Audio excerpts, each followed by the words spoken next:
પાટણ કે જ્યાં બેફામ દોડતા ડમ્પર ચાલકો સામે કાર્યવાહી। ટ્રાફિક નિયમો ભંગ કરનાર 15 જેટલા ડમ્પરને ડિટેઇન કરવામાં આવ્યા। હાઈવે પર બેફામ દોડતા અને ઓવરલોડ ડમ્પર ચાલકો સામે કાર્યવાહી હાથ ધરવામાં આવી।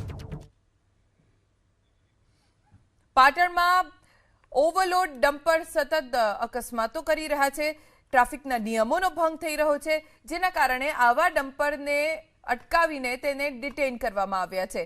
હાઈવે ઉપર બેફામ દોડતા અને ઓવરલોડ ડમ્પરની સામે કાર્યવાહી કરવામાં આવી। ડમ્પર ચાલકોની સામે કાર્યવાહી કરવામાં આવી છે અને ડમ્પર ડિટેઇન કરવામાં આવ્યા।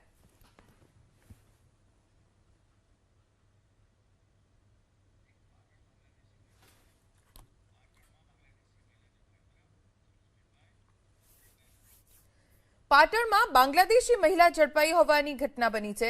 જે જાણકારી પ્રાપ્ત થઈ છે તે મુજબ એસઓજીએ આ બાંગ્લાદેશી મહિલાની ધરપકડ કરી છે, જેનું નામ અસ્મા બેગમ ફારૂક સરદાર હોવાનું પણ જાણવા મળ્યું છે। બાંગ્લાદેશી મહિલાએ ગેરકાયદે ભારતમાં ઘૂસણખોરી કરી હતી।